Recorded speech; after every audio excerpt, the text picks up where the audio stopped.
Hello everyone, and welcome back to Ring by Koji Suzuki. Sorry I've not been streaming much the past couple days. Had a lot of things going on, a lot of changes coming. Nothing finished yet, because I still have to go get a couple things, but you may have noticed some things are different. The background is different, the camera's in a different spot, and also, I've rebooted my computer and reset it so that it would run better, done some things to it, and I backed up everything and saved it, except it didn't even occur to me to back up the font that I used to use for the timer. I can't remember what it was called, and so now it's gone, and that's why it's just a basic image. That bugs me so much. I'm gonna have to find a new font, but anyway, that's why the font on the timer looked different. That's all I was gonna explain. Hey, Delvin, Daniel, Raven, Surfin, Daisy, thanks for, joining us. Oh man, moving is such a bother. I'm so tired of moving. Good luck to you, Daniel. Well, we're back with The Ring, which is the book version of, the infamous film, Ring. You know, the lady coming out of her well and doing just fine, but nobody else is. Samara? I can't remember her name. We may talk about that name today. We are on part 3 of the story. Last time, our hero, detective guy, or newspaper guy, was researching his niece's death, you know, curious, wanting to find out what happened. He ended up watching the tape, and now he's panicking. And so he's brought the tape to a friend to say, hey bro, what do you think about this tape? You know, let's figure this mystery out. And that's where we are. So, hey Lobsel. Dirty Mike, hello. Or should I call you Doherty? Doherty Mike. Alright, part 3, chapter 1. October 12th, Friday. First, let's have a look at this video. Ryuji Takayama grinned as he spoke. They sat on the second floor of a coffee shop near Roppongi Crossing. Friday, October 12th, 7:20 p.m., almost 24 hours had passed since Asakawa had watched the video. He'd chosen to have this meeting on a Friday night in Roppongi, the city's premier entertainment district, in the hopes that surrounded by the gay voices of girls, his dread would dissipate. It didn't seem to be working. The more he talked about it, the more vividly the events of the previous night replayed themselves in his mind. The terror only increased. He even thought he sensed, fleetingly, a shadow lurking somewhere within his body that possessed him. Ryuji's dress shirt was buttoned all the way up to the top, and his tie seemed rather tight, but he made no move to loosen it. As a result, the skin of his neck above his collar was slightly swollen. Just looking at it was uncomfortable. Then there were his angular features. Even his smile would have struck your average person as being somehow nasty. Ryuji took an ice cube from his glass and popped it into his mouth. "Weren't you listening to what I just said?" hissed Asakawa. "I told you, it's dangerous." Then what did you bring this to me for? You want my help, don't you? If you're taking drinks every time I stumble on a sentence, well, you already gotta take one. It's only been 2 minutes. Still smiling, he crunched the ice cube loudly between his teeth. "There are still ways for you to help without watching it." Ryuji hung his head sulkily, but a faint grin still played over his features. Asakawa was suddenly seized with anger and raised his voice hysterically. "You don't believe me, do you? You don't believe a thing I've been telling you." There was no other way for him to interpret Ryuji's expression.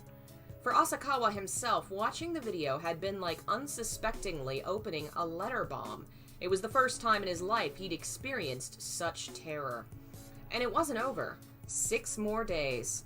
Fear tightened softly around his neck like a silken noose. Death awaited him. And this joker actually wanted to watch the video. "You don't have to make a scene, so I'm not scared. Do you have a problem with that?" "Listen, Asakawa, I've told you before. I'm the kind of guy who'd get front row seats for the end of the world if he could. I want to know how the world is put together, its beginning and its end, all its riddles, great and small.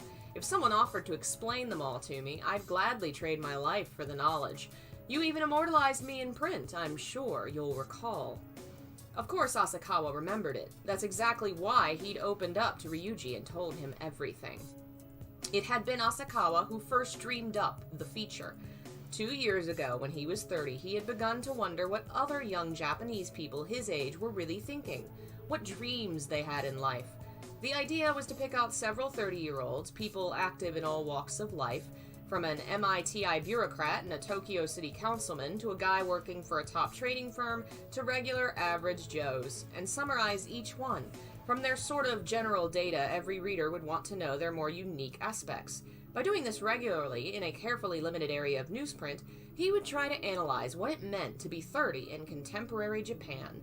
And just by chance, among the 10 to 20 names that had surfaced as candidates for this kind of treatment, Asakawa had encountered an old high school classmate, Ryuji Takayama. His official position was listed as adjunct lecturer in philosophy at Fukuzawa University, one of the nation's top private schools. Asakawa found this puzzling, as he recalled Ryuji going to medical school. Asakawa himself had done the groundwork and had listed scholar as one of the vocations to be included in his survey. But Ryuji was far too much of an individual to be a fair representative of the 30-year-old budding scholars as a whole. His personality had been hard to get a handle on in high school, and with the added polishing of the intervening years, it seemed it had only become more slippery. Upon finishing medical school, he'd enrolled in a graduate philosophy program, completing his PhD the year of the survey. He undoubtedly would have been snapped up for the first available assistant professorship if it weren't for the unfortunate fact that there were older students in the pipeline ahead of him, and positions were awarded strictly on the basis of seniority. So he took the part-time lecturer's job and ended up teaching 2 classes a week on logic at his alma mater. Before we continue, I don't remember exactly when it comes up, but it will at some point. Hello, folks. Don, Phil, Akatsuki. Hello. I'm going to warn you. This book does something that a lot of horror does, I feel like, where it creates a character that is incredibly unlikable so that you won't mind when they suffer so much. I mean, I haven't finished the whole book, but that's the vibe I get with this character. And I want to warn you because he is incredibly unlikable, and his backstory will involve some, sex crimes. We're just going to phrase it that way.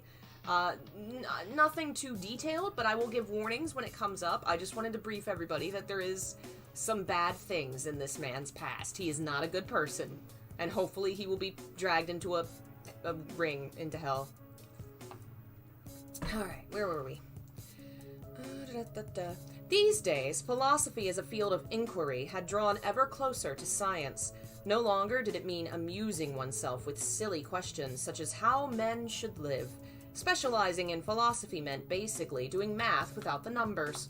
In ancient Greece, too, philosophers doubled as mathematicians. Ryuji was like that. The philosophy department signed his paychecks, but his brain was wired like a scientist's. On the other hand, in addition to his specialized professional knowledge, he also knew an extraordinary amount about paranormal psychology. Asakawa saw this as a contradiction. He considered paranormal psychology, the study of the supernatural and the occult, to be in direct opposition to science. Ryuji's answer: au contraire, paranormal psychology is one of the keys to unlocking the structure of the universe. It had been a hot day in the middle of summer, but just like today, he'd been wearing a striped long-sleeved dress shirt with the top buttoned tightly. I want to be there when humanity is wiped out, Ryuji had said, sweat gleaming on his overheated face. All those idiots who prattle on about world peace and the survival of humanity make me puke. Asakawa's survey had included questions like this. Tell me about your dreams for the future. Calmly, Ryuji had replied, while viewing the extinction of the human race from the top of a hill, I would dig a hole in the earth and ejaculate into it over and over. Asakawa had pressed him. Are you sure it's okay for me to write that down? Ryuji had smiled faintly, just like he was doing now, and nodded. Like I said, I'm not afraid of anything. We're coming to it. Content warnings for sexual assault. Like I said, I'm not afraid of anything. After saying this, Ryuji leaned over and brought his face close to Asakawa's. I did another one last night. Again. This made the third victim Asakawa knew about. He'd learned of the first one in their junior year in high school. Both of them had lived in Tama Ward in Kawasaki, an industrial city wedged between Tokyo and Yokohama, and commuted to a prefectural high school. Asakawa used to get to school an hour before classes started every morning and preview the day's lessons in the crisp dawn. Aside from the janitors, he was always the first one there. By contrast, Ryuji hardly ever made it to first period. He was what was known as habitually tardy. But one morning, right after the end of summer vacation, Asakawa went to school early as usual and found Ryuji there, sitting on top of his desk as if in a daze. Asakawa spoke to him. "Hey, what's up? Didn't think I'd see you here this early." "Yeah, well," was the curt reply. Ryuji was staring out the window at the schoolyard as if his mind were somewhere else. His eyes were bloodshot, his cheeks were red too, and there was alcohol on his breath. They weren't that close, though, so that was as far as the conversation went. Asakawa opened his schoolbook and began to study. "Hey, listen, I want you to do me a favor," said Ryuji, slapping him on the shoulder. Ryuji was highly individualistic, got good grades, and was a track star as well. Everybody at school kept one eye on him. Asakawa, meanwhile, was thoroughly unremarkable. Having someone like Ryuji ask him a favor didn't feel bad at all. "I want you to call my house for me," said Ryuji, laying his arm on Asakawa's shoulders in an overly familiar manner. "Sure, but why?" "All you have to do is call. Call and ask for me." Asakawa frowned. "For you? But you're right here." "Never mind that. Just do it, okay?" So he did as he was told and dialed the number, and when Ryuji's mother answered, he said, "Is Ryuji there?" while looking at Ryuji, who stood right in front of him. "I'm sorry, Ryuji's already left for school," his mother said calmly. "Oh, I see," Asakawa said and hung up the phone. "There, is that good enough?" he said to Ryuji. Asakawa still didn't quite get the meaning of all this. "Did it sound like there was anything wrong?" asked Ryuji. "Did Mom sound nervous or anything?" "No, not particularly." Asakawa had never heard Ryuji's mother's voice before, but he didn't think she sounded especially nervous. "No excited voices in the background or anything?" "No, nothing special. Nothing like that. Just like breakfast sounds." "Okay then. Thanks." "What's going on? Why did you ask me to do that?" Ryuji looked vaguely relieved. He put his arm around Asakawa's shoulders and pulled his face close. He put his mouth to Asakawa's ear and said, "You seem like you can keep a secret. Like I can trust you. So I'll tell you. As a matter of fact, at 5 o'clock this morning, I raped a woman." Asakawa was shocked speechless. The story was at dawn that morning, around 5, Ryuji had sneaked into the apartment of a college girl living alone and attacked. As he left, he threatened her that if she called the cops, he wouldn't take it lying down and came straight to school. As a result, he was worried the police might be at his house right now, so he'd asked Asakawa to call for him to check. After that, Asakawa and Ryuji began to talk fairly often. Naturally, Asakawa never told anyone about Ryuji's crime. The following year, Ryuji had come in third at the shot put in the area high school track and field meet, and the year after, he'd entered the medical program at Fukuzawa University. Asakawa spent that year studying to retake the entrance exam for the school of his choice, having failed the first time. The second time he succeeded and was accepted into the literature department of a well-known university. Asakawa knew what he really wanted. In truth, he wanted Ryuji to watch the video. Ryuji's knowledge and experience wouldn't be of much use to Asakawa if they were based only on what Asakawa was able to verbalize about the video. On the other hand, he saw that it was ethically wrong to get someone else wrapped up in this to save his own skin. He was conflicted, but he knew if he had to weigh the two options, which way the scale would tip. He wanted to maximize his own chances of survival, no question. But still, he suddenly found himself wondering, like he always did, just why he was friends with this guy. His 10 years of reporting for the newspaper had allowed him to meet countless people, but he and Ryuji could call each other up any time to go have a drink. Ryuji was the only one Asakawa had that kind of relationship with. Was it because they happened to have been classmates? No, he had plenty of other classmates. There was something in the depths of his heart that resonated with Ryuji's eccentricity. At that thought, Asakawa began to feel like he didn't really understand himself. Hey, let's get a move on. You've only got 6 days, right? Ryuji grabbed Asakawa's upper arm and squeezed. His grip was strong. Hurry up and show me the video. Think how lonely I'll be if you bite the dust because we dawdled. Rhythmically squeezing Asakawa's arm with one hand, Ryuji grabbed his fork and jabbed his fork into his untouched cheesecake, shoveled it into his mouth, and began to chew noisily. Ryuji had the habit of chewing with his mouth open. Asakawa felt himself beginning to feel sick at the sight of the food mixing with the saliva and dissolving before his eyes. His angular features, his squat build, his bad habits. Now, while still munching away on cheesecake, he fished more ice out of the glass with his hand and started crunching it, making even more noise. That's when Asakawa realized he had no one else he could rely on but this guy. It's an evil spirit I'm dealing with, an unknown quantity. Nobody normal could deal with it. There's probably nobody but Ryuji who could watch that video and not bat an eye. Set a thief to catch a thief. There's no way around it. What do I care if Ryuji ends up dead? Someone who says he wants to watch the extinction of mankind doesn't deserve to live a long life. That was how Asakawa rationalized getting someone else wrapped up in this.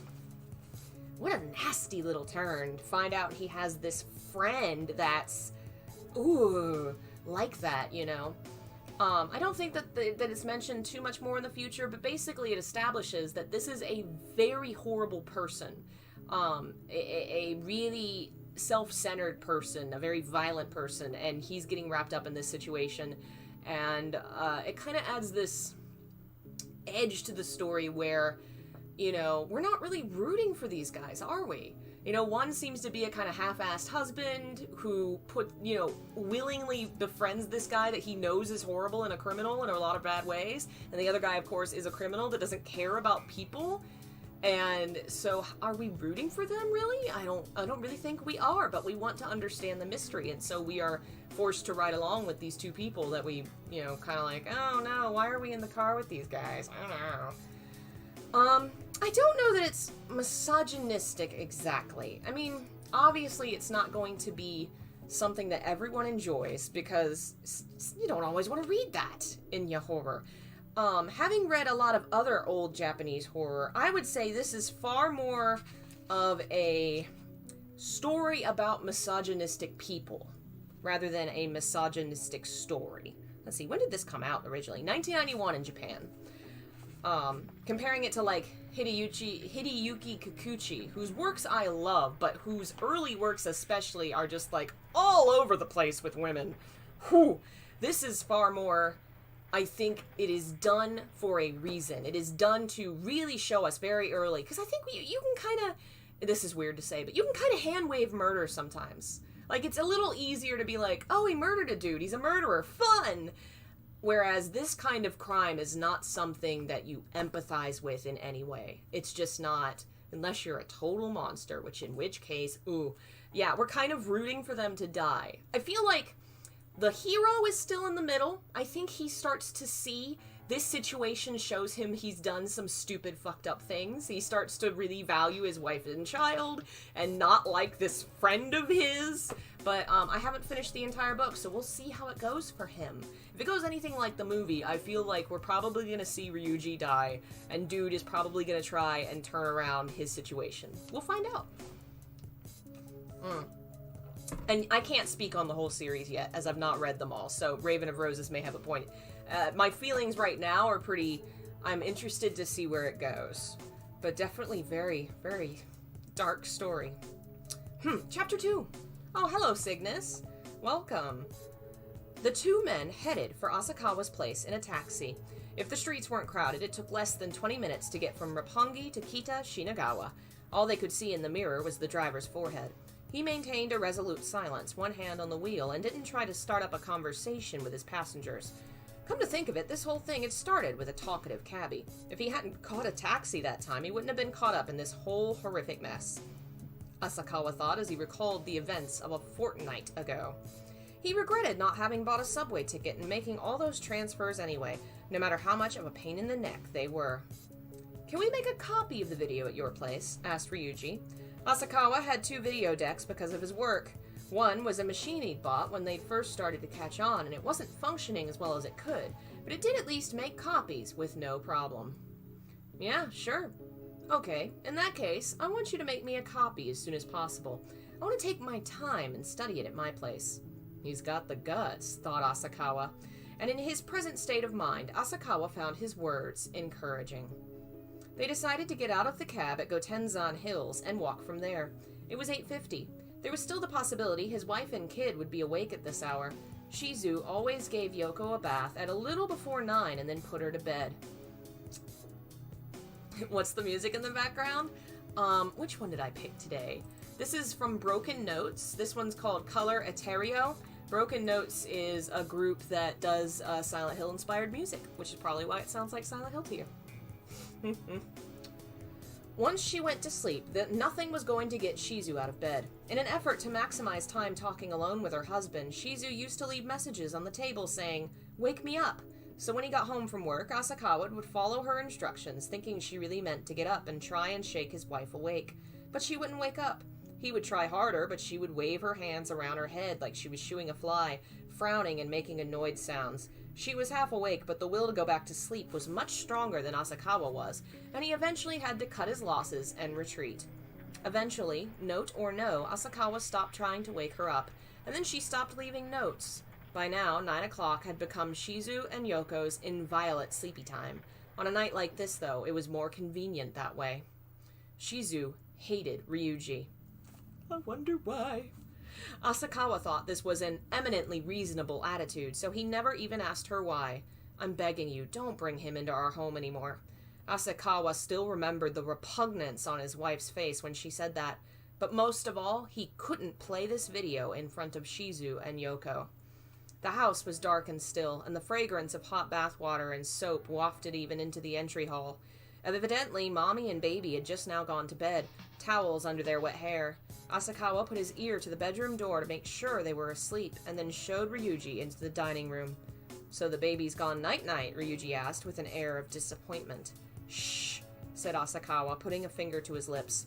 Shizu wasn't going to wake from something like that, but then again, he couldn't swear she wouldn't sense something was different and come out after all. Asakawa connected the output jacks of one of the video decks to the input jacks of the other, and then inserted the video. Before pressing play, he looked at Ryuji as if to say, "Do you really want to do this?" "What's wrong? Hurry up and play it," urged Ryuji without taking his eyes off the screen.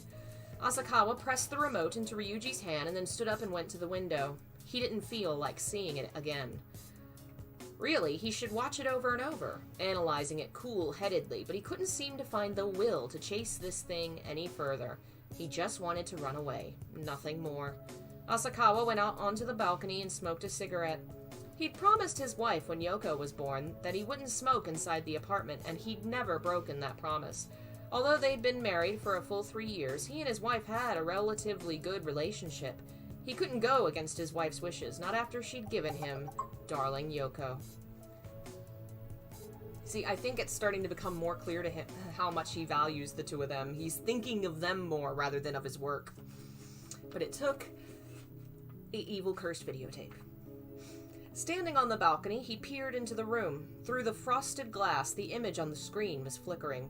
The fear quotient was different watching it here, surrounded by 3 people on the 6th floor of a downtown apartment building, compared to watching it alone at Villa Log Cabin. But even if Ryuji watched it under the same conditions, he probably wouldn't lose his head and start crying or anything.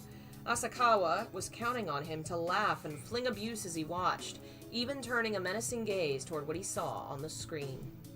Asakawa finished his cigarette and went to go back inside. Just at that moment, the door separating the dining room from the hall opened, and Shizu appeared in her pajamas. Flustered, Asakawa grabbed the remote and paused the video. "I thought you were asleep." There was a note of reproach in Asakawa's voice. "I heard noises."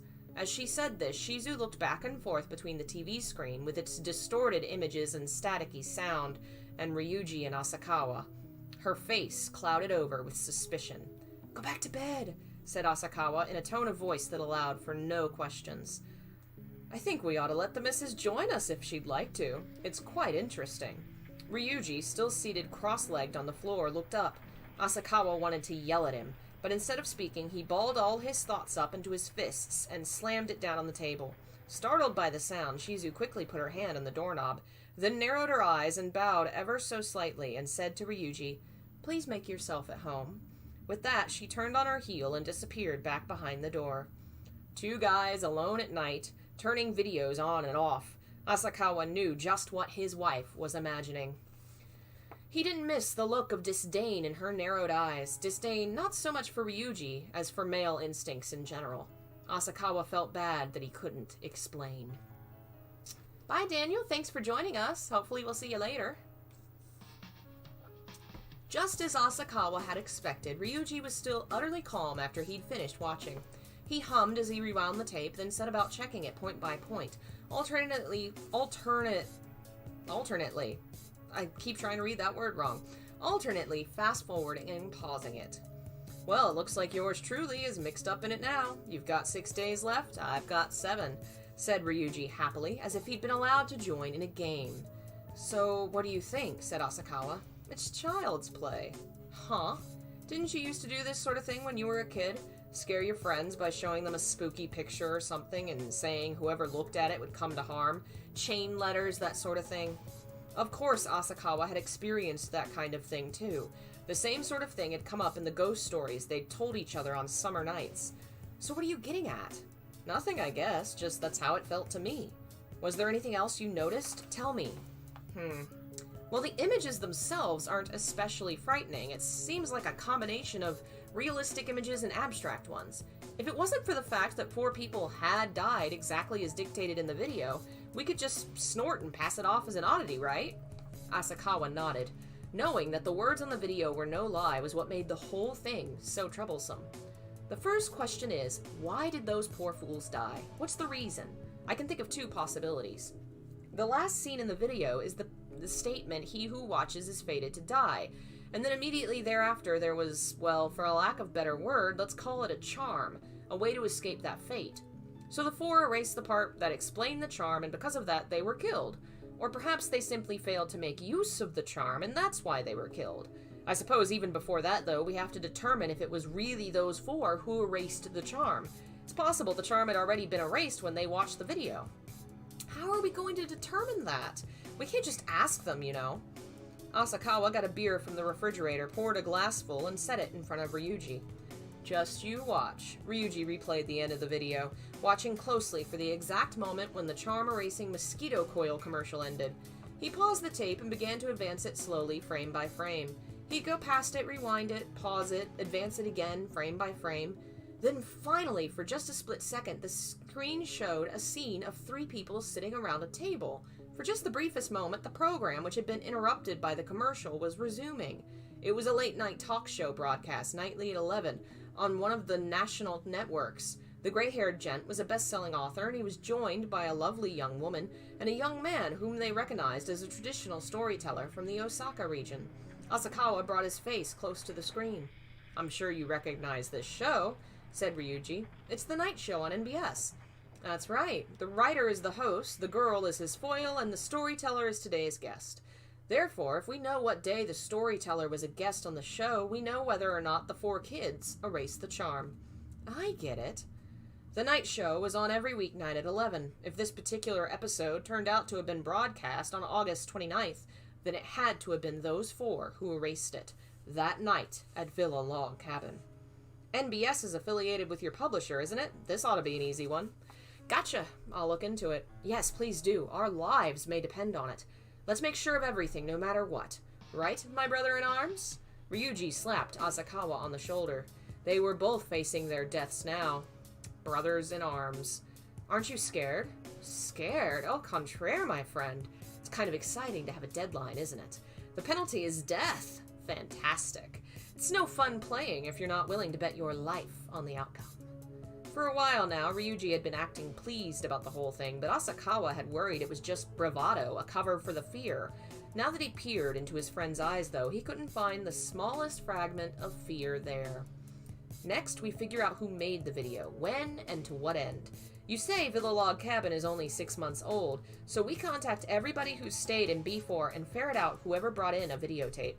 I suppose it wouldn't hurt to limit the search to late August. Chances are it was somebody who stayed there right before our 4 victims. That's mine too?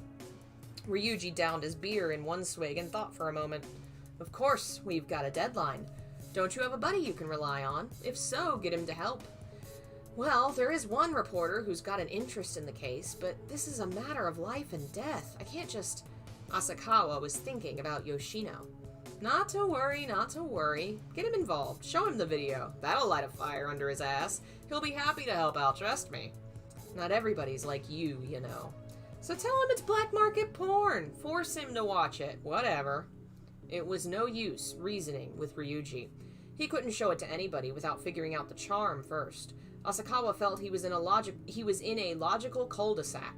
To crack the secrets of the video would require a well-organized search, but because of the nature of the video, it would be next to impossible to enlist anybody. People like Ryuji willing to play dice with death at the drop of a hat were few and far between. How would Yoshino react? He had a wife and kid himself. Asakawa doubted he'd be willing to risk his life just to satisfy curiosity. But he might be able to help even without watching the video. Maybe Asakawa should tell him everything, just in case. Yeah, I'll give it a try. Ryuji sat at the dining room table holding the remote. Right then. Now this falls into two broad categories, abstract scenes and real scenes. Saying this, he rewound to the volcanic eruption and paused the tape on it. There, take that volcano. No matter how you look at it, that's real. We have to figure out what mountain that is. And then there's the eruption. Once we know the name of the mountain, we should be able to find out when it erupted, meaning we'll be able to ascertain when this scene was shot.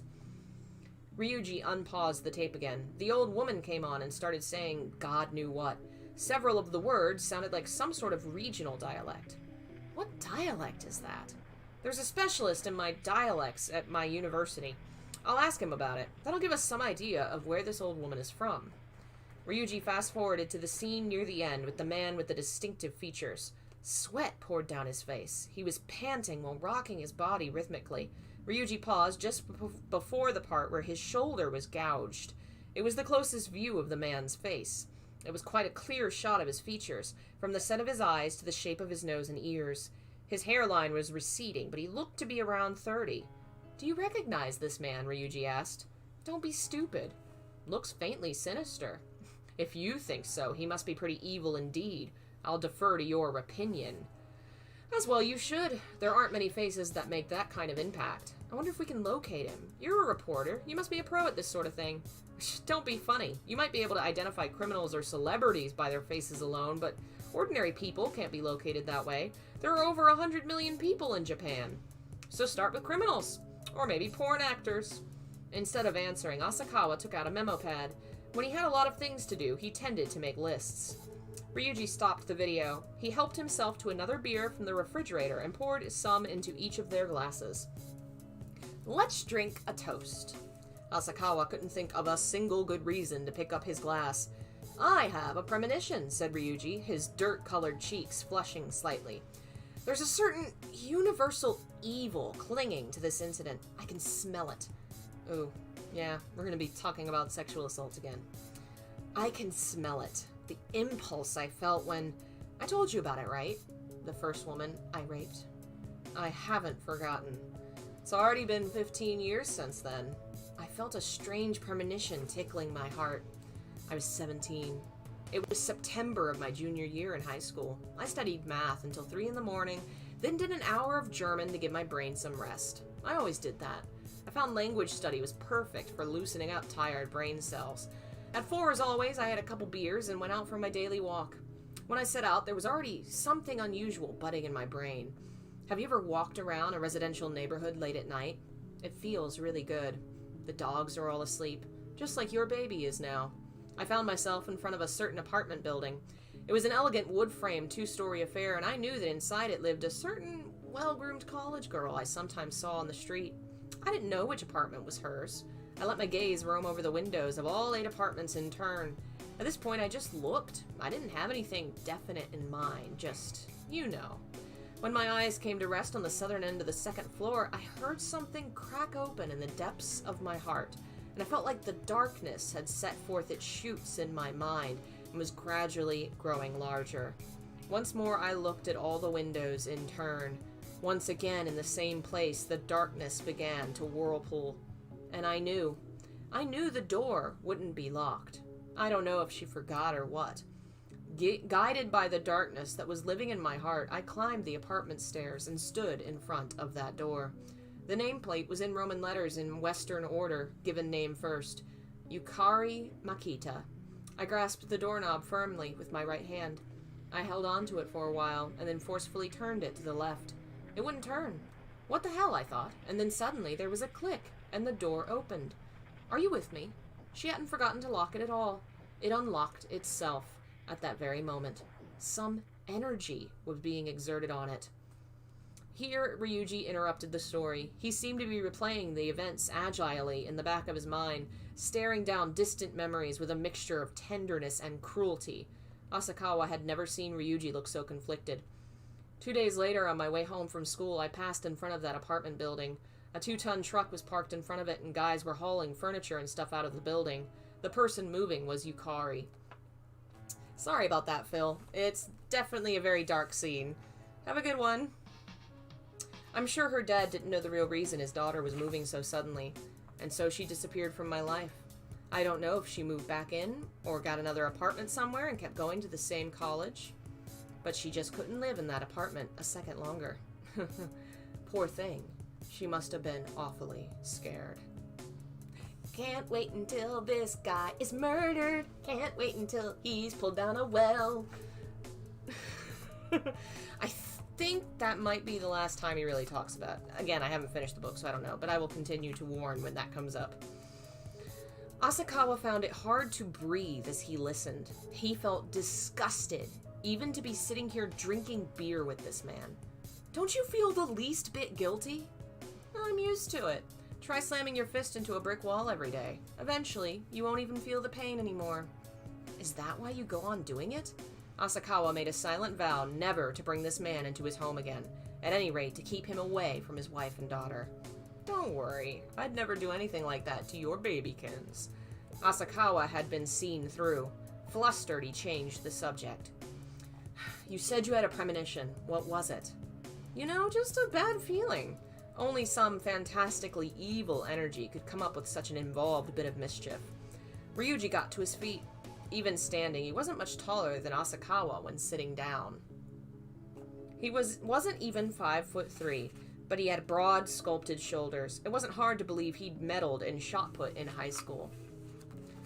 Well, I'm off. Do your homework. In the morning, you'll be down to 5 days left. Ryuji extended the fingers of one hand. I know. Somewhere there's this vortex of evil energy. I know. It makes me feel nostalgic. As if for emphasis, Ryuji clutched the copy of the tape to his breast as he headed for the entry hall. Let's have the next strategy session at your place, Asakawa spoke quietly but distinctly. All right. Ryuji's eyes were smiling. Ugh.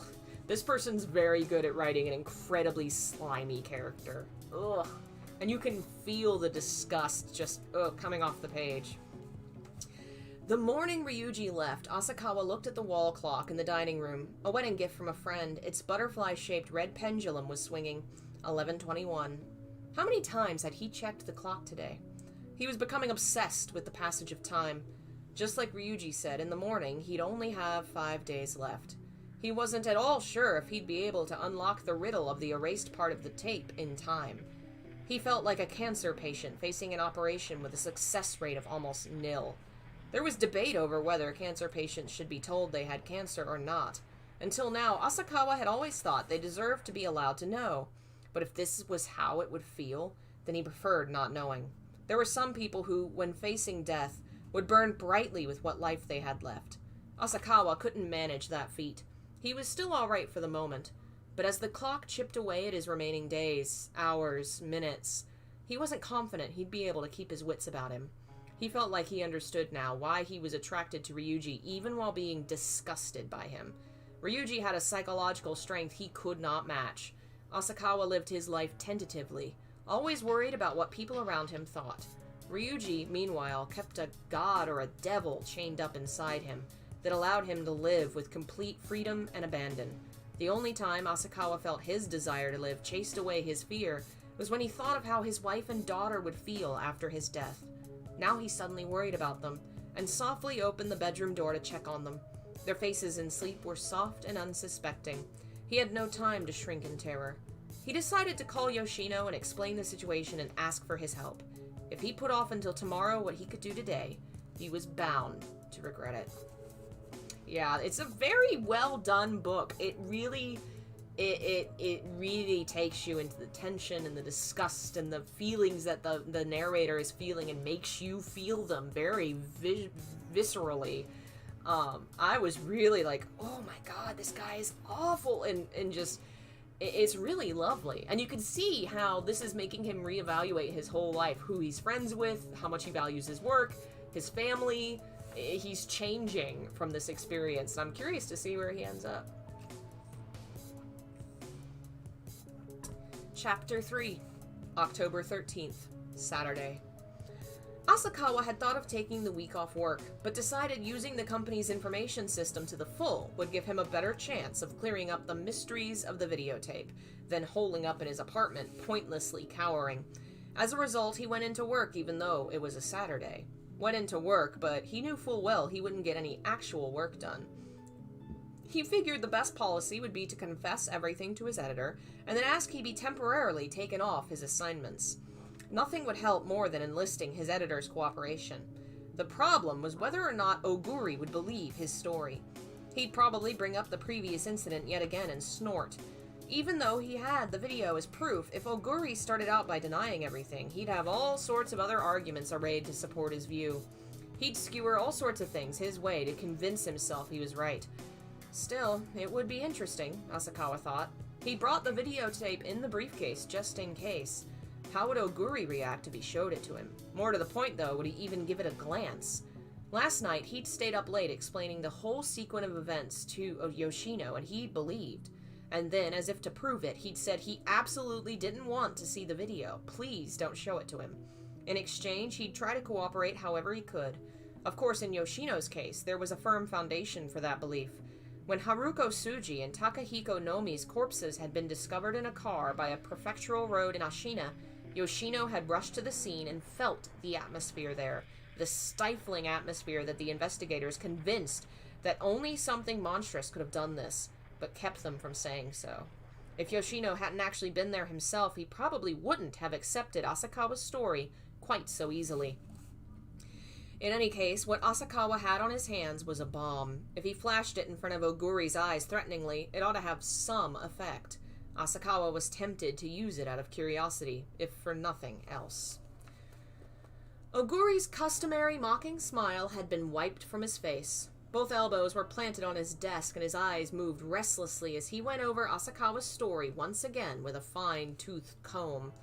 4 young people almost certainly watched a particular video together at Villa Log Cabin on the night of August 29th, and exactly a week later, just as the video had predicted, they died under mysterious circumstances. Subsequently, the video had caught the eye of the cabin manager, who brought it into the office where it calmly waited until Asakawa discovered it. Asakawa had watched the damned thing, and now he was going to die in 5 days? Was he supposed to believe that? And yet those 4 deaths were an indisputable fact. How could he explain this? What was the logical thread to connect all this? Asakawa's expression as he stood looking down at Oguri had an air of superiority that was rare for him. He knew from experience just what Oguri was thinking right about now.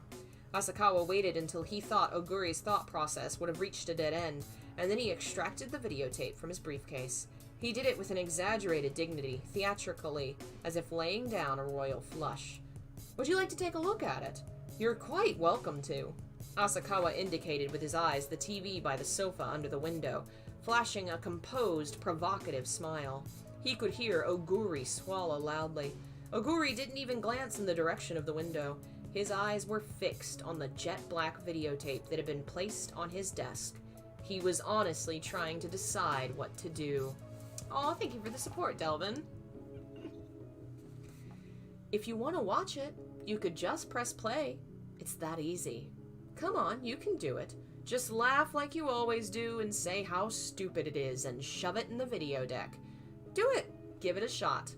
Oguri's mind was trying to issue the command to his body. Stop being such an idiot and watch it. If you watch it, doesn't it show you don't believe Asakawa?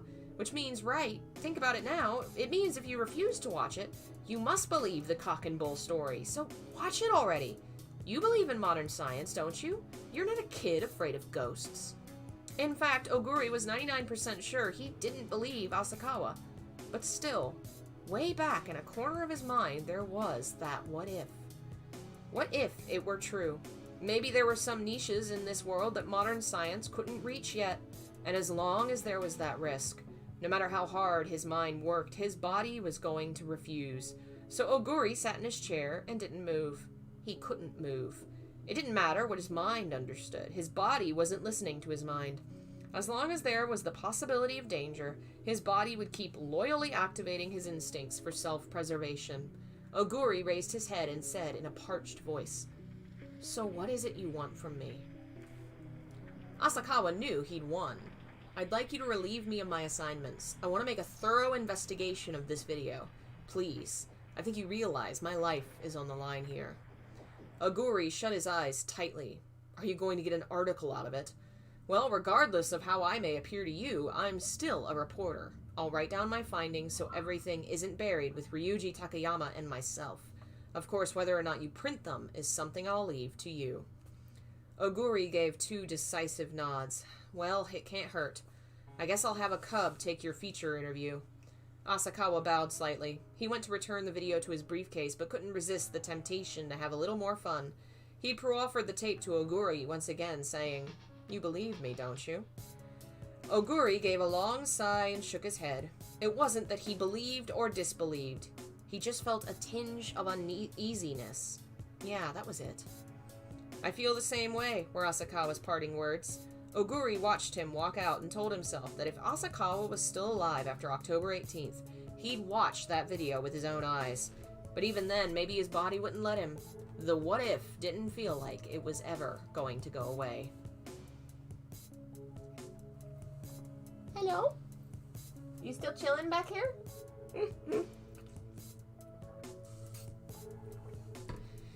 In the reference room, Asakawa stacked 3 thick volumes on a table.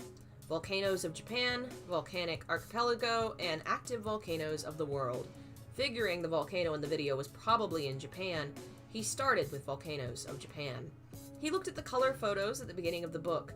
Mountains belching white smoke and steam rose gallantly into the sky, sides covered with brownish-black lava rock. Bright red molten rock spewing into the night sky from the craters whose black edges melted into the darkness. He thought of the Big Bang. He turned the pages, comparing these scenes to the ones seared into his brain. Mount Aso, Mount Asama, Showa Shinzan, Sakurajima. It didn't take as long to locate as he'd feared. After all, Mount Mihara on Izu Oshima Island, part of the same chain of volcanoes that included Mount Fuji, is one of Japan's more famous active volcanoes. "Mount Mihara," muttered Asakawa. The 2-page spread for Mount Mihara had 2 aerial shots and 1 photo taken from a nearby hilltop. Asakawa recalled the image on the video and tried to imagine it from various angles, comparing it to the photos. There was a definite similarity. From a perspective at the foot of the mountain, the peak seemed gently sloped, but from the air one could see a circular rim surrounding a caldera, in the center of which was a mound, which was the mouth of the volcano. The photo taken from a nearby hilltop especially resembled the scene in the video. The colors and contour of the mountainside were almost the same, but he needed to confirm it instead of just relying on his memory. Asakawa made a copy of the photos of Mount Mihara, along with 2 or 3 other candidates. Asakawa spent the afternoon on the phone. He called people who had used Cabin B4 in the last 6 months. He would have been better off meeting them face to face and gauging their reaction, but he simply didn't have that kind of time. It was tough to spot a lie just from a voice on a telephone. Asakawa pricked up his ears, determined to catch the slightest crack. There were 16 parties he needed to check out. The low number was due to the fact that the cabins hadn't been equipped with individual video decks when Villa Log Cabin opened in April. A major regional hotel was torn down over the summer, and it was decided to transfer the large number of VCRs it no longer needed to Villa Log Cabin. That was in mid-July. The decks had been installed and the tape library assembled by the end of the month, just in time for the summer vacation season. As a result, the brochure didn't mention each room had its own video equipment. Most guests had been surprised to see the VCR when they arrived and thought of it as nothing more than a way to kill time on a rainy day. Almost nobody had expressly brought a tape for the purpose of recording something. Of course, that was if he believed the voices on the phone. So who had brought the tape in question? Who had made it? Asakawa was desperate not to overlook anything. He chipped away at people's responses time and again, but not once did anybody seem like they were hiding something. Of the 16 guests he called, 3 had come to play golf and hadn't even noticed the VCR. 7 had noticed it but hadn't touched it. 5 had come to play tennis but had been rained out and with nothing else to do had watched videos. Classic films mostly, probably old favorites. The last group, a family of 4 named Kaneko from Yokohama, had brought a tape so they could record something on another channel while watching a historical miniseries. Asakawa put down the receiver and cast an eye over the data he'd collected concerning the 16 groups of guests. Only one looked pertinent. Mr. and Mrs. Kaneko and their 2 grades school-aged kids. They'd stayed in B4 twice last summer. The first time had been the night of Friday, August 10th, and the second time they'd stayed 2 nights, Saturday and Sunday, August 25th and 26th. The second time was 3 days before the 4 victims had been there. Nobody had stayed there on the Monday or Tuesday following the Kaneko's stay. The 4 teenagers were the very next people to use the cabin. Not only that, the Kaneko's 6th grade son had brought a tape from home to record a show. The boy was a faithful fan of a certain comedy series broadcast every Sunday at 8, but his parents, of course, controlled the TV, and every Sunday at 8 they made a habit of watching the annual historical miniseries on NHK, the public television network. There was only one television in the room, but knowing it had a VCR, the boy had brought the tape, thinking to record his show and watch it later. But while it was recording, a friend came over to tell him the rain had let up. He and his younger sister ran off to play tennis. His parents finished their program and turned off the television, forgetting the VCR was still recording. The children ran around on the courts until almost 10, then came home all tuckered out and went straight to bed. They, too, had completely forgotten about the tape. The next day, when they were almost home, the kid suddenly remembered he'd left the tape in the VCR and shouted to his father, who was driving, to go back. This turned into quite an argument, but eventually the boy gave up. He was still whimpering when they got home. Asakawa took out the videotape and stood it on his desk. Where the label would have been stuck the words Fujitex VHS T120 Super AV, glinted in silver. Asakawa redialed the Kaneko's number. "Hi, sorry to call you again like this. It's Asakawa from the Daily News."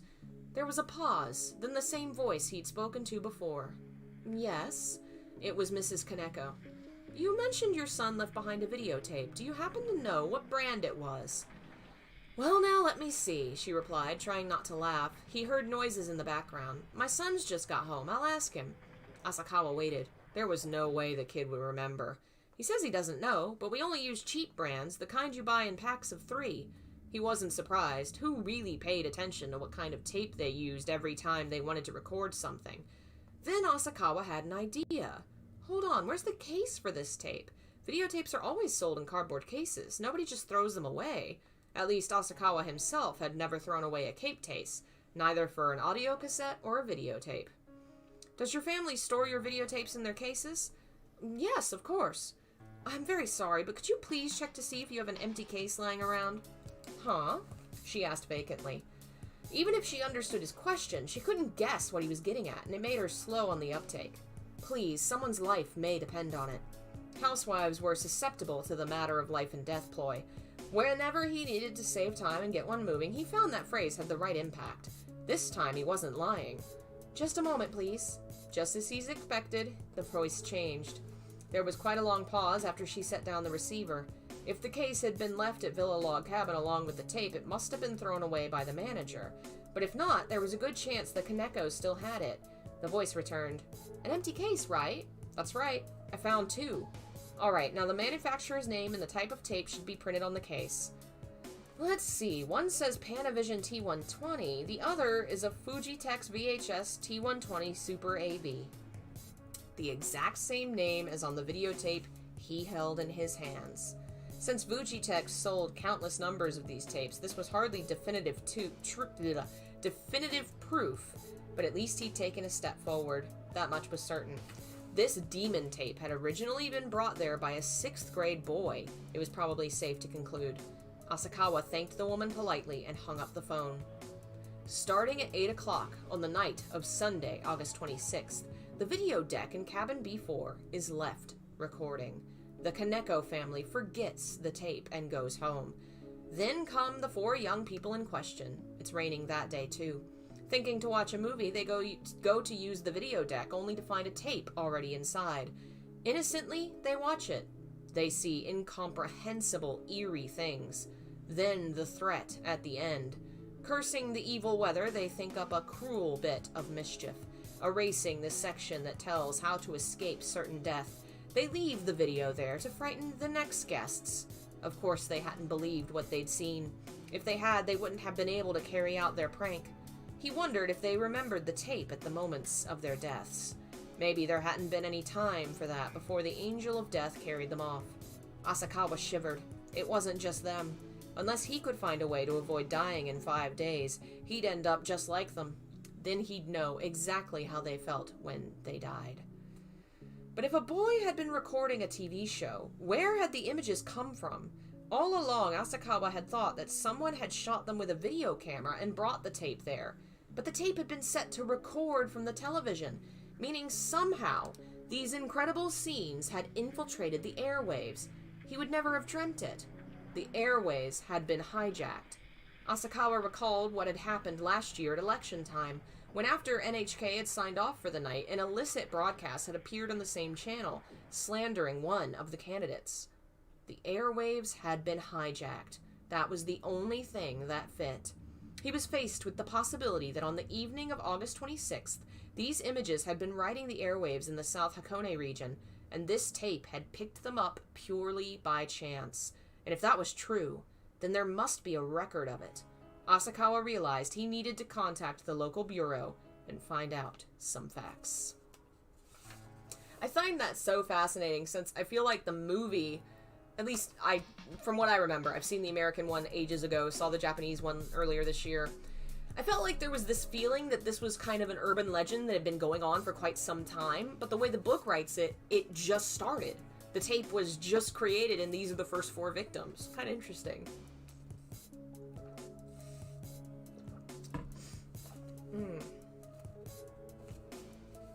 Chapter 4. It was 10 when Asakawa got home. As soon as he entered the apartment, he softly opened the bedroom door and checked the sleeping faces of his wife and daughter. No matter how tired he was when he got home, he always did this. There was a note on the dining room table. Mr. Takayama called. Asakawa had been trying to call Ryuji all day long, but he hadn't been able to catch him at home. He was probably out and about on his own investigations. Maybe he has something, thought Asakawa as he dialed. He let it ring 10 times. No answer. Ryuji lived alone in his East Nakano apartment. He wasn't home yet. Asakawa took a quick shower, opened a beer, and tried calling again. Still not home. He switched to whiskey on the rocks. He'd never be able to get a good night's sleep without alcohol. Tall and slender, Asakawa had never in his life had an illness worth the name. To think that this was how he was sentenced to die. Part of him still felt it was a dream, that he'd reached 10 o'clock on October 18th without having understood the video or figured out the charm, but in the end nothing would happen, and the days would stretch out before him as they always had. Oguri would wear a mocking expression and expound on the foolishness of believing in superstitions, while Ryuji would laugh and say, "We just don't understand how the world works." His wife and daughter would greet their daddy with the same sleeping faces. Even a passenger on an airplane falling from the sky can't shake the hope he'll be the one to survive. He drained his 3rd glass of whiskey and dialed Ryuji's number a 3rd time. If he didn't answer this time, Asakawa was going to give up for the night. He heard 7 rings, then a click as someone picked up the receiver. "Where the hell have you been all this time?" he shouted without even checking to see who he was talking to. Thinking he was addressing Ryuji, he allowed his anger full vent, which only served to emphasize the strangeness of their relationship. Even with his friends, Asakawa always maintained a certain distance and carefully controlled his attitude, but he had no qualms about calling Ryuji every name in the book, and yet he'd never once thought of Ryuji as a truly close friend. But surprisingly, the voice that answered wasn't Ryuji's. "Hello, excuse me." It was a woman, startled from having been yelled at out of nowhere. "Oh, sorry, wrong number." Asakawa started to hang up. "Are you calling for Professor Takayama?" Yeah, as a matter of fact I am. He's not back yet." Asakawa couldn't help but wonder who this young, attractive voice belonged to. He figured it was a safe bet she wasn't a relative, since she called him Professor. A lover? Couldn't be. What girl in her right mind would fall for Ryuji? I see. My name is Asakawa. When Professor Takayama returns, I'll have him call you. That's Mr. Asakawa, right? Even after he'd replaced the receiver, the woman's soft voice continued to ring pleasantly in his ears. Let's see here. I think it's really interesting that he keeps... Like, there's some discussion in the book where he talks about he's so conscious and anxious about how people perceive him, so he behaves in a very controlled way. But he doesn't do that with Ryuji, because he doesn't give a shit what Ryuji thinks about him, because deep down he knows Ryuji's an asshole. And I think part of the reason he stays friends with him is because the feeling of not having to give a shit about what this person thinks of him, the anxiety being gone because he doesn't care what this guy's an asshole. I think that's interesting. That's the feeling I get between the way that he talks about Ryuji and other people, and why he stays friends with this dude that he really truly hates, which it's a horrible coping mechanism, but I think it makes for a fascinating character. Let's see here. Rereading this twice is giving me new insights into it, and I'm really enjoying the main character. Futons were usually only used in Japanese-style rooms with tatami mat floors. Their bedroom was carpeted and had originally a Western-style bed in it, but when Yoko was born, they took it out. They couldn't have a baby sleeping on a bed, but the room was too small for a crib and a bed, so they were forced to get rid of their double bed and switch to futons, rolling them up every morning and spreading them out again every night. They laid 2 futons side by side, and the 3 of them slept together. Now, Asakawa crawled into the open space on the futons. When the 3 of them went to bed at the same time, they always slept in the same positions. But Shizu and Yoko were restless sleepers, so when they went to bed before Asakawa, it was less than an hour before they'd rolled around and sprawled all over. As a result, Asakawa ended up having to fit himself into whatever space was left. If he was gone, how long would it take for that space to be filled, Asakawa wondered. It wasn't that he was worried about Shizu remarrying necessarily. It was just that some people were never able to fill the space left behind by the loss of a spouse. 3 years? 3 years would be about right. Shizu would move back home and let her parents take care of the baby while she went to work. Asakawa forced himself to imagine her face, shining with as much vitality as could be expected. He wanted her to be strong. He couldn't stand to imagine the kind of hell his wife and child would have to live through with him gone. Asakawa had met Shizu 5 years ago. He had just been transferred back to the main Tokyo office from the Chiba bureau. She was working in a travel agency connected with the Daily News conglomerate. She worked on the 3rd floor, he worked on the 7th, and sometimes they saw each other on the elevator. But that was the extent of it, until one day when he'd gone to the travel agency to pick up some tickets. He was traveling for a story, and as the person handling the arrangements wasn't in, Shizu had taken care of him. She was just 25 and loved to travel, and her gaze told how much she envied Asakawa being able to go all over the country on assignments. In that gaze, he saw a reflection of the first girl he'd ever loved. Now that they knew each other's names, they started to make small talk when they ran into each other on the elevator, and their relationship rapidly deepened. 2 years later, they married, after an easy courtship with no objections from either set of parents. About 6 months before their wedding, they bought the 3-room condo in Kita Shinagawa. Their parents had helped with the down payment. It wasn't that they'd anticipated the spike in land value and had therefore rushed to buy even before the wedding. It was simply they wanted to get the mortgage paid off as quickly as possible. If they hadn't bought it when they did, they might never have been able to afford to live in the city like this. Within a year, their condo had tripled in value, and their monthly mortgage payments were less than half of what they would be if they'd been renting. They were constantly complaining the place was too small, but in truth it constituted quite an asset for the young couple. Now Asakawa was glad he had something to leave them. If Shizu used his life insurance to pay off the mortgage, then the condo would belong to her and Yoko, free and clear. I think my policy pays 20 million yen, but I'd better check to be sure. His mind was clouded, but he mentally divided up the money in different ways, telling himself he must write down any financial advice that might occur to him. He wondered how they'd rule his death. Death by illness? Accident? Homicide? In any case, I'd better reread my insurance policy. Every night for the past 3 days, he'd gone to bed in a pessimistic mood. He pondered how to influence a world he would have disappeared from, and thought about leaving a sort of last testament.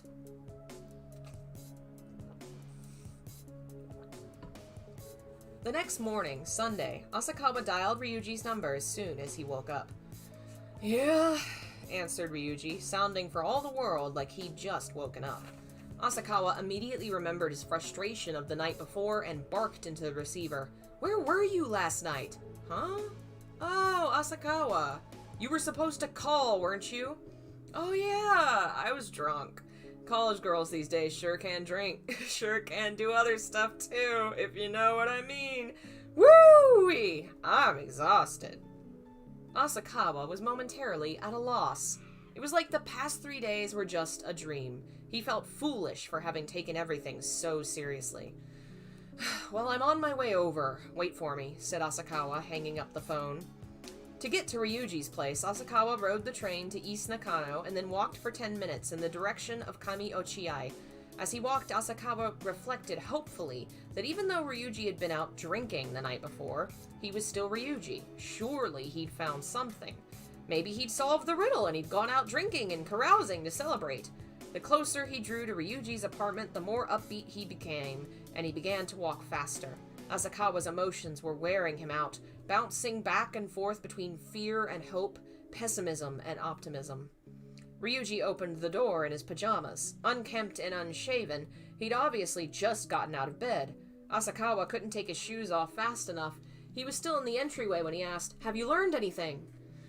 "No, not really, but come on in," said Ryuji, scratching his head vigorously. His eyes were unfocused, and Asakawa knew at a glance that his brain cells weren't awake yet. "Come on, wake up, drink some coffee or something." Feeling like his hopes had been betrayed, Asakawa put the kettle on the stove with a loud clatter. Suddenly, he was obsessed with the time. The two men sat cross-legged on the floor in the front room. Books were stacked all along one wall. "So tell me what you've turned up," said Ryuji, jiggling his knee. There was no time to waste. Asakawa collected everything he'd learned the day before and laid it out chronologically. First, he informed Ryuji that the video had been recorded from the television in the cabin, beginning at 8 p.m. on August 26th. "Really?" Ryuji looked surprised. He too had assumed it had been made on a video camera and brought in later. Now that's interesting. But if the airwaves were hijacked, as you say, there should be others who saw the same thing. "Well, I called our bureaus in Atami and Mishima and asked about that, but they say they haven't received any reports of suspicious transmissions flying around South Hakone on the night of August 26th. I see. Ryuji folded his arms and thought for a while. Two possibilities come to mind. First, everybody who saw the transmission is dead. But hold on, when it was cast, the broadcast, the charm should have been intact. So, Anyway, the local papers haven't picked up on anything, right? Right, I've already checked that out. You mean whether or not there were any other victims, right? There weren't. None at all. If it was broadcast, other people should have seen it, but there haven't been any other victims, not even any rumors. But remember when AIDS first started to appear in the civilized world? At first, doctors in America had no idea what was going on. All they knew was they were seeing people die from symptoms they'd never encountered before. All they had was a suspicion of some strange disease. They only started calling it AIDS 2 years after it had appeared. That kind of thing happens. The mountainous valleys west of the Tana Ridge only contained a few scattered farmhouses on the lower reaches of the Atami-Kanami Highway. That is a fun word. Hey, Jeff, welcome. If you gazed south, all you could see was the South Hakone Pacific land, isolated in the dreamy alpine meadows. Was something invisible at work in that land? Maybe lots of people were dying suddenly, but it just hadn't made it to the news yet. It wasn't just AIDS. Kawasaki disease, first discovered in Japan, had been going around for 10 years before it was officially recognized as a new disease. It was still only a month and a half since the phantom broadcast had been accidentally caught on videotape. It was quite possible the syndrome hadn't yet been recognized. If Asakawa hadn't discovered the common factor in 4 deaths, if his niece hadn't been among them, this illness would probably still be sleeping underground. That was even scarier. It usually took hundreds, thousands of deaths before something was officially recognized as a disease. We don't have time to go door to door down there talking to residents, but Ryuji, you mentioned a second possibility. Right, second, the only people who saw it are us and the 4 young people. Do you think the grade school brat who recorded this knew the broadcast frequencies are different region to region? What they're showing on Channel 4 in Tokyo might be broadcast on a completely different channel in the country. A dumb kid wouldn't know that. Maybe he set it to record according to the channel he watches on Tokyo. What are you getting at? Think about it. Do people like us who live in Tokyo ever turn to channel 2? It's not used here. Aha! So the boy had set the VCR to a channel a local would never have used. Since they were recording while watching something else, he hadn't actually seen what was being recorded. In any event, with the population so sparse in those mountains, there couldn't have been too many viewers in the first place. Either way, the real question is, where did the broadcast originate from? It sounded so simple when Ryuji said it, but only an organized scientific investigation would be able to determine the transmission's point of origin. Wait a minute. We're not even sure your basic premise is right. It's only a guess the boy accidentally recorded phantom airwaves. I know that, but if we wait for 100% proof before proceeding, we'll never get anywhere. This is our only lead. Airwaves. Asakawa's knowledge of science was paltry.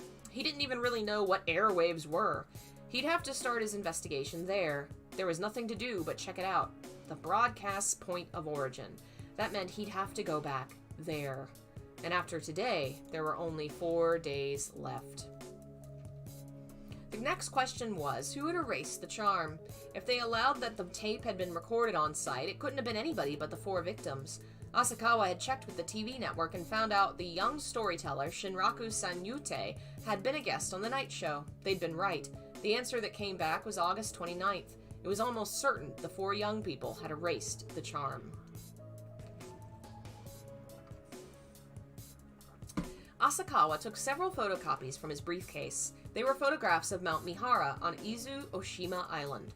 What do you think? He asked, showing them to Ryuji. Mount Mihara, eh? I'd say this is definitely the one.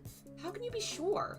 Yesterday afternoon, I asked an ethnologist at the university about Granny's dialect. He said it wasn't used much anymore, but it was probably one found on Izu Oshima. In fact, it contained features traceable to the Sashikiji region on the southern tip of the island.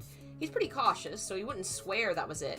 But combined with this photo, I think we're safe in assuming the dialect is Izu Oshima's, and the mountain is Mount Mihara.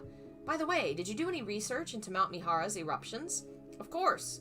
Since the war, and I think we're probably okay in limiting ourselves to eruptions since the war, considering developments in film technology, this seemed a safe assumption.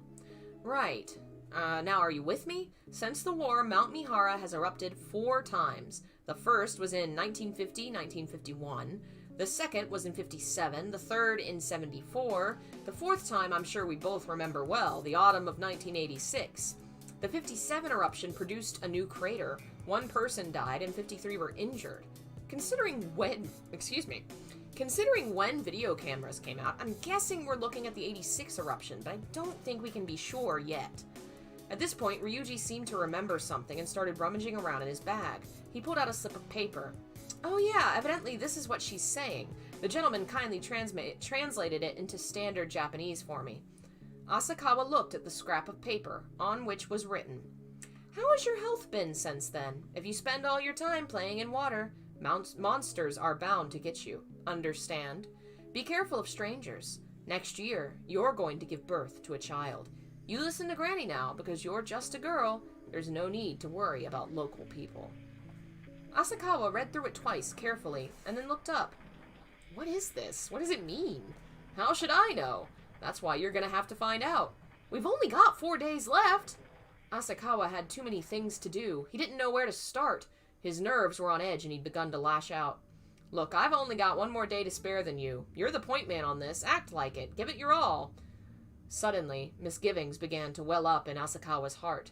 Ryuji could abuse his extra day. If, for example, he came up with 2 guesses as to the nature of the charm, he could tell Asakawa 1, wait for Asakawa's survival or death to tell him which was right. That single day could turn into a powerful weapon. It really doesn't matter to you if I live or die, does it? Sitting there calmly like that, laughing? Asakawa wailed, knowing as he did he was becoming shamefully hysterical.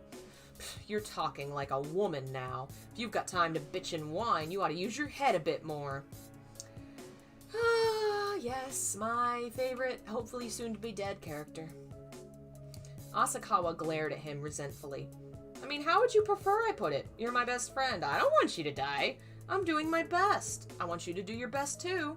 We both have to do our best for each other. Happy now?" Midway through his speech, Ryuji's tone became childish, and he finished with an obscene laugh. As he laughed, the front door opened. Startled, Asakawa leaned over and peered through the kitchen at the entry hall. A young woman was bending over to remove a white pair of pumps. Her hair was cut short, brushing the top of her ears, and her earrings gleamed white. She took her shoes off and raised her gaze, her eyes meeting Asakawa's. "Oh, pardon me. I thought the professor was alone," said the woman, covering her mouth with her hand. Her elegant body language and her pure white outfit clashed utterly with the apartment. Her legs below her skirt were slim and willowy, her face slender and intelligent. She looked like a certain female novelist who appeared in TV commercials. "Come in," Ryuji's tone had changed. The vulgarity was concealed beneath a newfound dignity. "Allow me to introduce you. This is Miss Mai Takano from the philosophy department at Fukuzawa University. She's one of the department's star pupils and always pays close attention in my classes. She's probably the only one who really understands my lectures. This is Kazuyuki Asakawa from the Daily News. He's my best friend." Mai Takano looked at Asakawa with some surprise. At this point, he still didn't know why she should be surprised. "Pleased to meet you," said Mai, with a thrilling little smile and bow. The kind of smile that made any onlooker feel refreshed. Asakawa had never met such a beautiful woman. The fine texture of her skin, the way her eyes glowed, the perfect balance of her figure, not to mention the intelligence, class, and kindness she radiated from within. There was literally nothing to find fault with in this woman. Asakawa shrank back like a frog from a snake. Words failed him. "Hey, say something," Ryuji elbowed him in the ribs. Hello," he said finally, awkwardly, but his gaze was still transfixed. "Professor, were you out last night?" asked Mai gracefully, sliding her stockinged feet 2 or 3 steps closer. "Actually, Takabayashi and Yagi invited me out with them, so..." Now that they were standing next to each other, Asakawa could see Mai was a good 10 centimeters taller than Ryuji. She probably only weighed half as much as he did, though. "I wish you'd tell me if you're not coming home. I waited up for you." Asakawa suddenly returned to his senses. This was the voice he'd spoken to last night. This was the woman who'd answered the phone when he called. Meanwhile, Ryuji was hanging his head like a boy scolded by his mother. "Well, never mind. I'll forgive you this time. Here, I brought you something." She held out a paper bag. "I washed your underwear for you. I was going to straighten up here too, but you get angry when I move your books." From this exchange, Asakawa couldn't help but guess the nature of their relationship. It was obvious they were not only teacher and student, but lovers as well. How far can this man descend? On top of that, she'd waited here alone for him last night. Were they that close? He felt the kind of annoyance he sometimes felt when he saw a badly mismatched couple, but this went far beyond that. Everything to do with Ryuji was crazy. Then there was the love in Ryuji's eyes as he gazed at Mai. He was like a chameleon, changing expressions, even his speech patterns. For an instant, Asakawa was mad enough to want to open Mai's eyes by exposing Ryuji's crimes. "It's nearly lunchtime, Professor. Shall I fix something?" "Mr. Asakawa, you'll be staying too, won't you? Have you any requests?"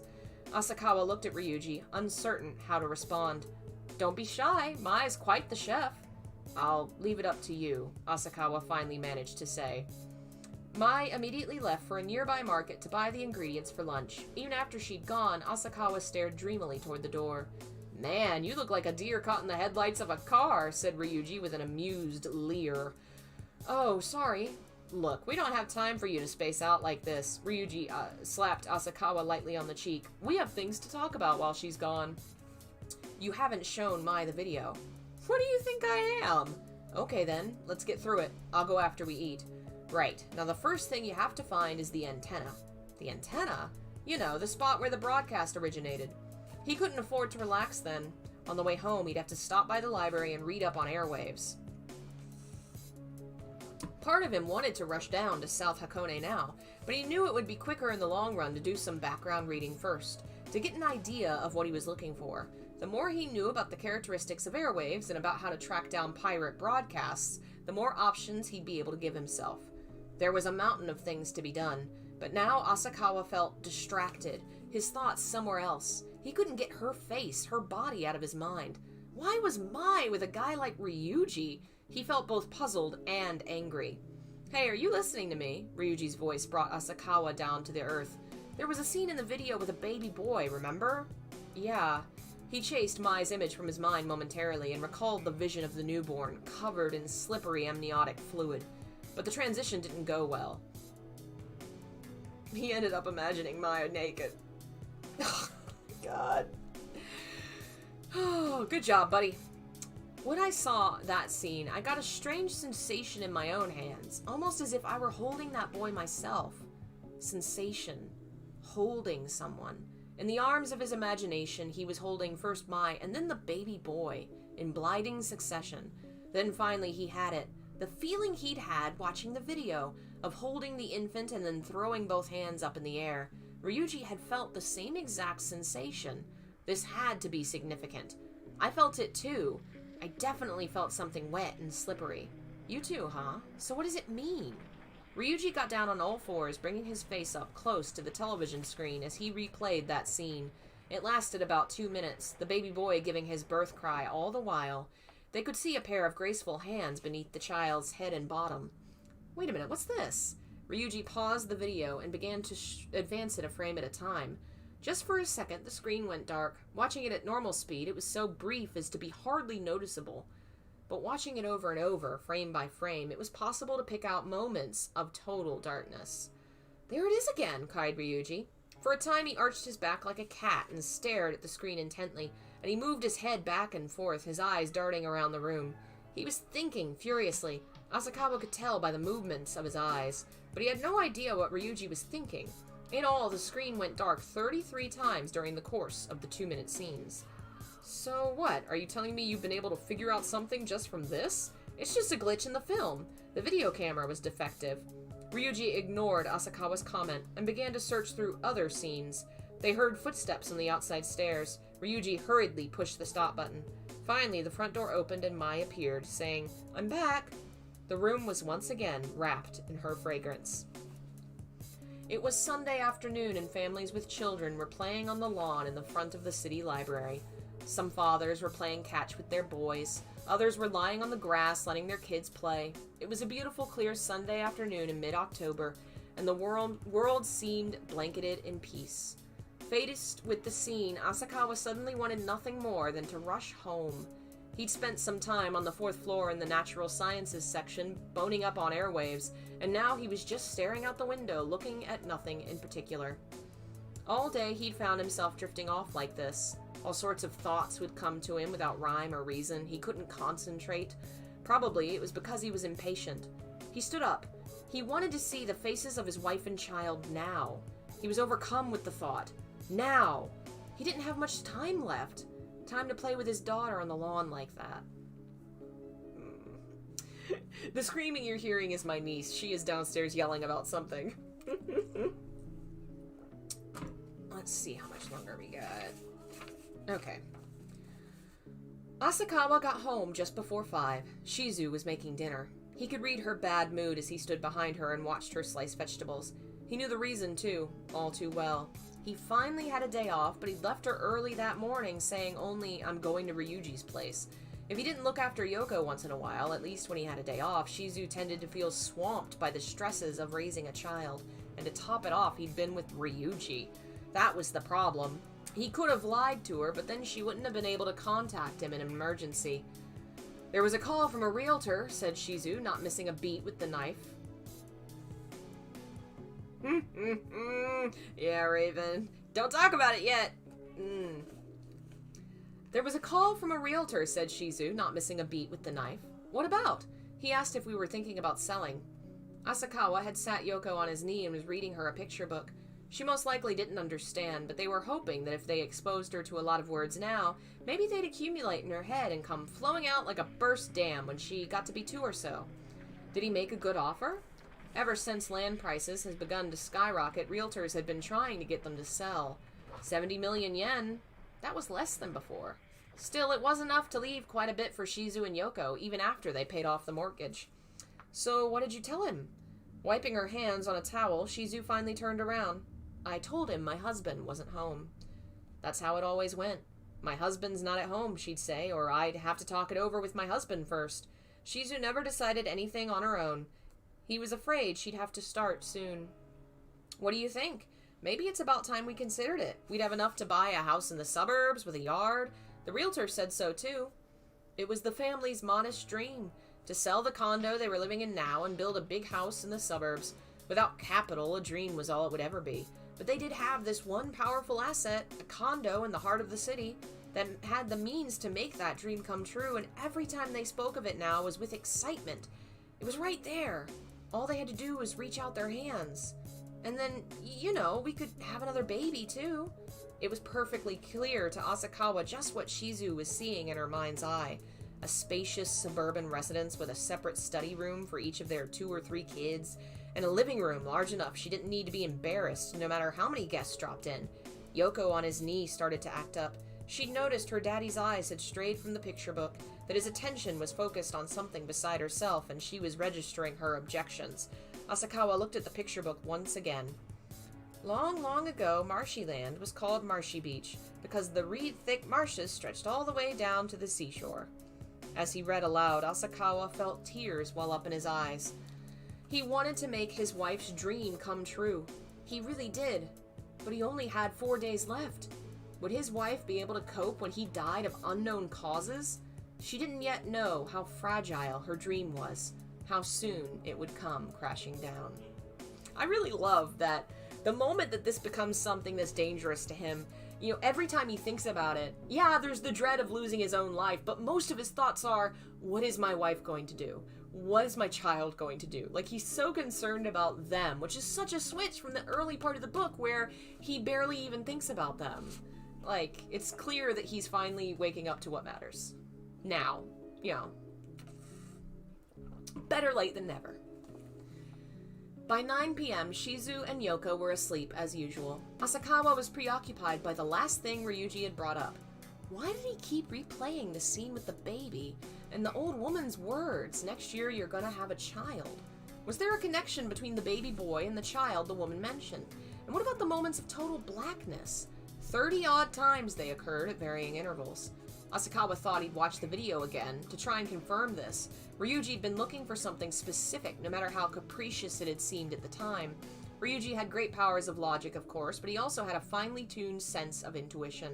Asakawa, on the other hand, specialized in the work of dragging out the truth through painstaking investigation. Asakawa opened the cabinet and picked up the videotape. He went to insert it into the video deck, but just at that moment he noticed something that stayed his hand. Wait a minute. Something's not right. He wasn't sure what it was, but his sixth sense was telling him something was out of the ordinary. More and more, he was sure it wasn't just his imagination. He really had felt something was funny when he touched the tape. Something had changed ever so slightly. What is it? What's different? His heart was pounding. This is bad. Nothing about this is getting any better. Think, man. Try to remember. The last time I watched this, I rewound it, and now the tape's in the middle, about a third of the way through.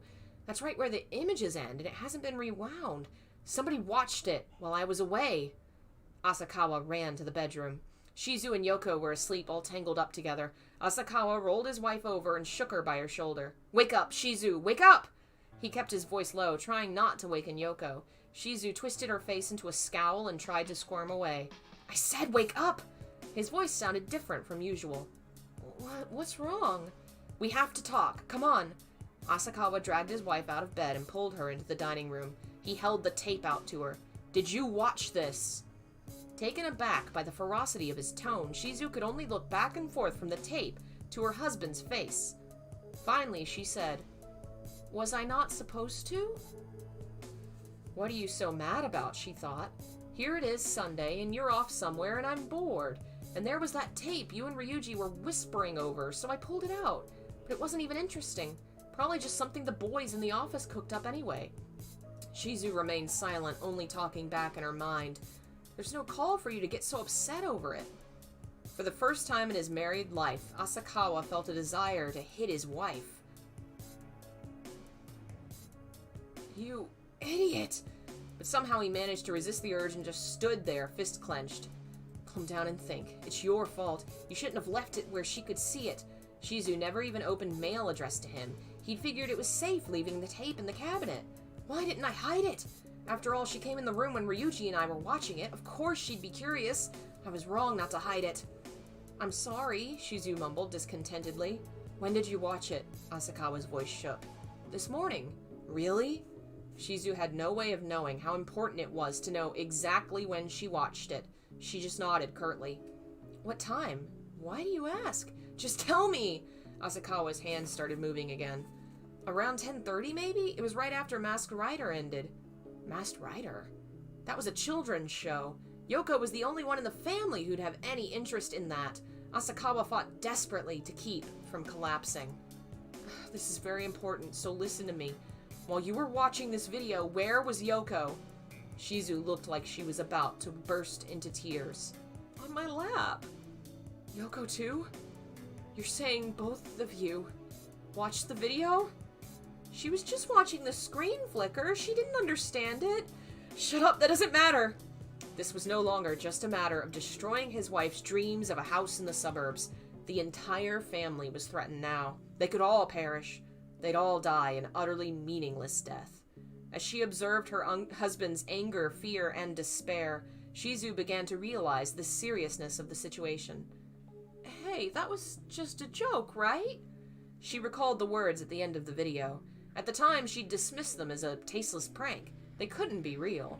But what about the way her husband was acting? It's not for real, right? Right? Asakawa couldn't respond. He merely shook his head. He was filled with tenderness for the ones who now shared his fate. Dun dun dun! What a horrible place to stop, but that is where we're going to stop because my voice is a bit hoarse, and we're now about halfway through. Good place to end it. Thanks for listening. Sorry that I've been a little off this weekend with scheduling and stuff, but having some family things around the house having to get done and changing up my setup here a little bit. Not that you can see any of the changes yet. Next reading, tomorrow, I hope to have a new setup for readings. I'm going to try and have a little alcove for those. It'll be fun, I hope. Anything else? Member stuff is down temporarily. I'm moving everything to Dropbox because Google Drive sucks, and I should have done it ages ago, but I have more than a terabyte of stuff, so it was a big headache. So I'll be working on that for a while, so you may not be able to get to your stuff right now. Should be up next 2-3 days. I think that's it for now. Aw, thank you for the support, Jeff. I love you. And hello, Min. Thank you everyone for joining me, and thanks to all of our members like Alice and Jeff and Min and Delvin and Phil. Y'all keep the channel alive and allow me to do this silly stuff. Like Alice Draven, and who else was here today? Y'all are amazing. Thank you so much. We'll be reading more stuff. Horror stuff will probably just be Sundays, and then the rest of the week will be much more relaxed, less dark things. P5R soon. Thanks to you lovely people. I have a new computer. I have a new capture card, I have a Wii U, y'all are amazing, and I'm gonna do a more specific thank you video at some point this week, but I'm overwhelmed. I have a lot of stuff to set up and stuff. So I will get to work on that and hopefully have more to share with y'all in the next couple days. Yeah, I'm gonna go jump on that, and I will see you guys next time, tomorrow, with, Heaven's Official Blessing, and then a video game of some kind. We'll figure that out tomorrow. See you later. Bye.